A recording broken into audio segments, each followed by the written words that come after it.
May 15, 2013 changed the lives of hundreds of people. It sent the U.S. in another flurry of terror attack on our homeland.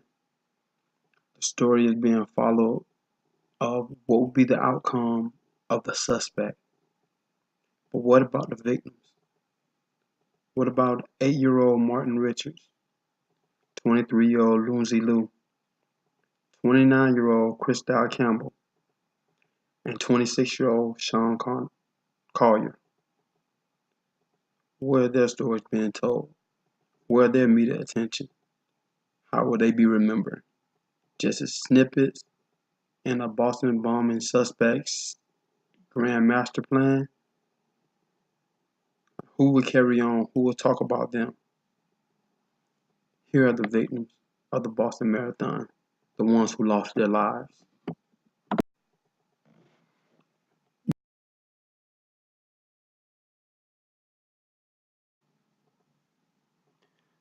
As the Martin family stood near the finishing line, the second bomb went off.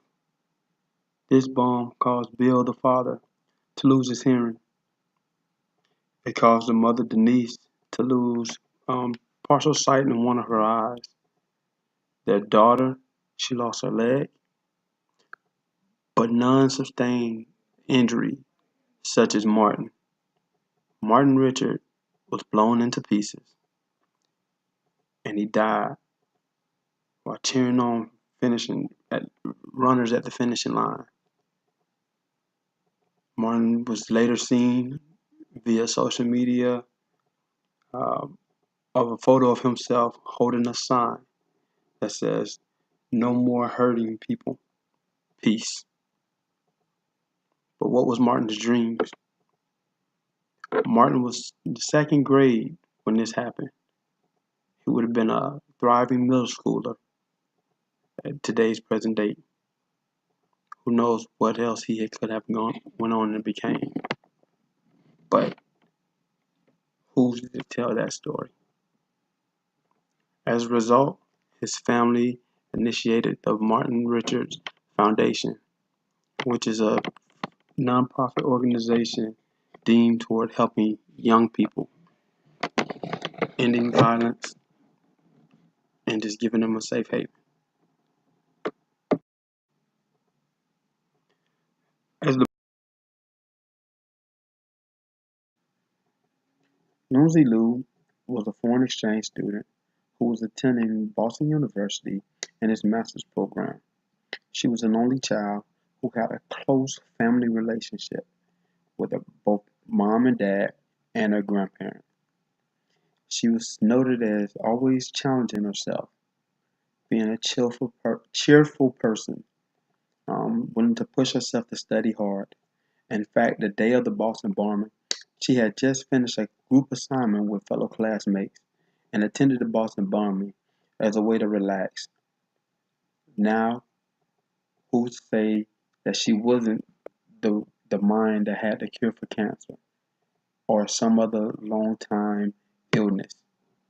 But now that dream would never come to fruition as her life was taken in this meaningless, senseless bombing.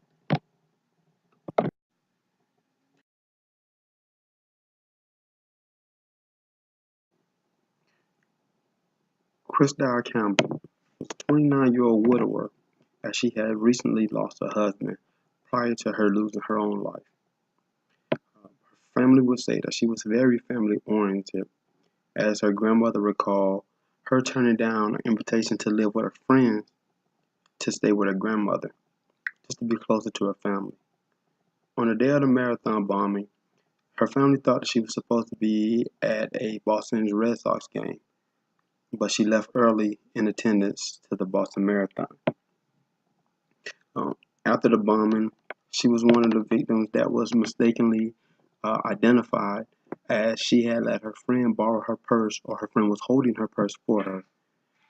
Once the rescue team started uh, doing all the triage, the nurse who was in charge of treating Crystal wanted to let the family know that she didn't suffer as they attempted to work on her body 10 minutes before they realized that her heart was not going to beat and she succumbed to her injuries. It was noted that the injury was such that it was assumed that she was standing near one of the bombs when it detonated. It was reports didn't show if Crystal had any kids, but with everything that she went through, who's say what would have become of her life? She had already lost a husband prior to her losing her own life, I reiterate. So she lost out on the chance of her own family and her own kids.